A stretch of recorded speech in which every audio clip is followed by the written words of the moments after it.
as a piece of history and as a symbol of what is what we all look back to in Western civilization as the kind of the beginnings of democracy itself. I mean, those are all values that have to be balanced, but I think that we can't just pretend that what happened to the Parthenon at the hands of colonial empires and a very, obsessive lord who was a diplomat and an envoy of the British Empire was not a very violent act. Why isn't that enough, just to be open? What if all museums just gave the complete truth about the acquisitions of their items? I don't believe they'll do it. Let's say they did, though. Would that be enough? And would that sort of solve the... Well, I'm not the decider here, so... Well, I think that's the place to start. The British Museum does a very good job of being very clear and transparent about the history of these objects. And I have to say that, we have to recognize Elgin's associates who removed these things, and we don't have the actual firman, the actual document. We've got, as Chris reproduced in the book, we've got the Italian translation that's held privately by a British citizen. So we're not really close enough to understand what the original document was and what license it was given to his associates. But they just didn't do this overnight. I mean, this took weeks and weeks. There's something surreptitious about this thing. 4 years. And so if they wanted this not to happen, if somebody wanted this not to happen, it could have been prevented.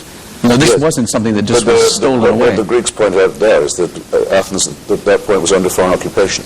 Well, by the Ottoman Empire. By Turkish authorities who regarded it as a rather backward province, and certainly for the most part didn't care about the greatness of the heritage. So, but they were legitimately the Ottomans. Greece has some years to go before it's independent. Legally, yes, but that's why it does matter, I think, that it's very clear that Elgin over-interpreted, shall we say, the terms of what he'd been allowed to take away. Some stones, some small stones of little value, I think, are the ones that are mentioned. Then, of course, the boat on which he takes them back to England gets sunk. The first shipment sunk, yeah. That could have been all she wrote. As it happens, it's possible to recover this, but it might very well not have been. Which is why I argued for the distribution of things, because you want to distribute the risk to them.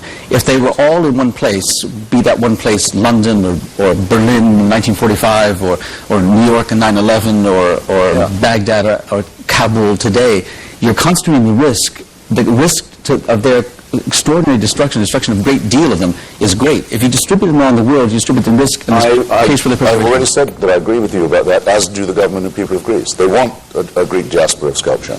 But I can't think that I really understood you correctly or that you understood Sharon's question correctly when she said if the whole sculpture of the Parthenon was now in Athens and had never been, that you would still be in favour of halving it, and partitioning it and taking it off of Bloomsbury. In this case, first of all, the place was a wreck and a ruin before Elgin came to it. But let's assume that it was pristine and everything that was made for it was still on it. No one would ever argue for its removal from an architectural monument. You would argue instead for portable objects to be shared and distributed. So that's to clarify. But in this case, it was never. It shouldn't come in splendor. The exhibition. That's constantly on the move. Yeah, anything that's mobile and portable, absolutely. But in this case, the hypothetical is only that. I mean, it had not been an entire monument for 1,000 years before Elgin. It had been in a ruin for 200 years before Elgin, for sure. But it had been a church, it had been a mosque, it had been all kinds of things. And an arms dump, which blew up. Yeah. Of course, the Duveen Gallery in the British Museum was hit by the Nazis and destroyed the day after the marbles had been moved into the London Underground system.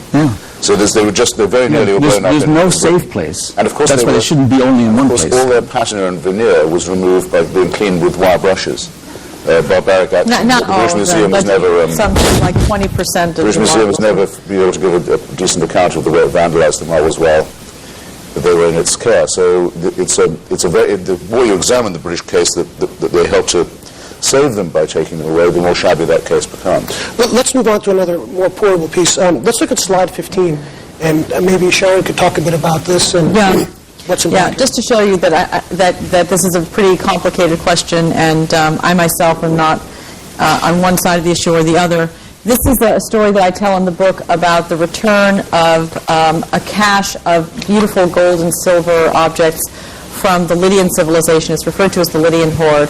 And I'll just try to give you a very summarized story. It's wonderfully colorful yarn. But basically, there was a cache of about 360 pieces that were dug up and smuggled out of the country and sold to the Metropolitan in the 1960s and kept in their storerooms and never acknowledged because they didn't quite, they were waiting to see if they could kind of guide it quietly into their collection without anybody noticing. This is at a time when these kinds of things went on much more commonly than they do today.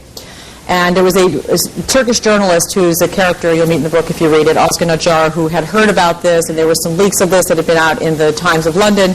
And he spent 16 years dogging this story, 16 years going back to the town, the small one-horse town called Uşak in central Anatolia, asking about it. Nobody would talk to him. Nobody wanted to talk about it. Little by little, they opened up. He was a political journalist. He did this in his spare time.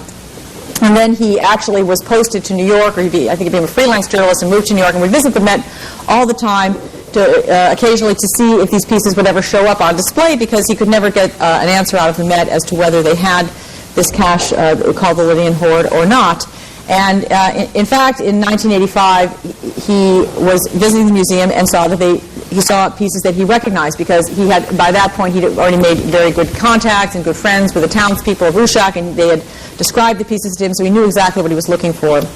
And they were on display labeled East Greek treasure, which is not actually what they were. They're from the Lydian civilization, which is precedes the Greeks. But anyway, he flew back to Turkey, took the evidence to the Turkish Cultural Ministry, and Turkey actually sued the Met for having illegally bought smuggled treasures. So this became a cause célèbre. It was the first major case, lawsuit under American law of a major American cultural institutions. During the course of discovery, they found that, in fact, the Board of Trustees at the Met knew perfectly well, you could tell from the notes of their meeting, that they were buying something that had been smuggled.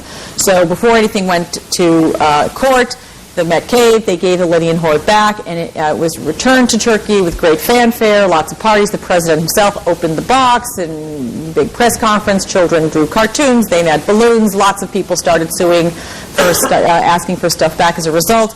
It was on display. The Lydian Hoard was on display for 2 years in Ankara before being sent back to this town of Uşak. History is beautiful where it belongs. This was a slogan that was sort of widespread in Turkey that Özkan Acar made popular. And this is the masterpiece, one of two masterpieces of the Lydian Hoard. It's Golden Hippocampus. It's this big. It's absolutely beautiful. And in 2006, a story came out, a small story came out of the Turkish press, that the masterpiece of the Lydian Hoard, which, by the way, that's an image that is printed every day on the front page of the Uşak daily paper, so it's become a symbol of the city, and it's on their tourism brochure and everything, that this masterpiece had been stolen from this one-room museum in Uşak, and that who was suspected in the theft, but the director of the museum himself. We have the slide. I don't know if we can find him, but there's a picture of a guy in front of a glass case. That's That's 16. Kazim Abkigoglu. There he is. Thank you. The director himself, that's him standing in front of the case. As you can see, it's I don't know if you can see, but the lock at the very far left is probably not as good as the lock on my high school locker. Let's look at 18 to see the lock. Oh, yeah. Can we see it? No, that's the lock. Those are also two bracelets, also from the Lydian Hoard. Anyway, Kazim was the guy who had gone to New York. He was deposed, and he explained how it was so important that these treasures come back to Turkey because they were part of their cultural identity and absolutely had to be back at home where they were taken from. Kazim got divorced. He ran up a lot of debts. He started gambling. He started holding parties in the museum with dubious ladies, and then he ended up... Sounds like the Getty. Yeah, it's a little bit like the Getty's chapter 10, different one. Yeah, toga parties at the Getty. Yeah. So anyway, as you can see, he replaced it with a counterfeit, thinking nobody would find it, would find out. But in fact, that one's about 10 grams heavier than the original. So guess what? They found out. Kazim's now in jail. The hippocampus has disappeared. The Met's been embarrassed. Everybody loses. That's what sometimes happens when we return stolen treasures to countries that are not really capable of taking care of what they have. So that's just a small morality tale to counterbalance the,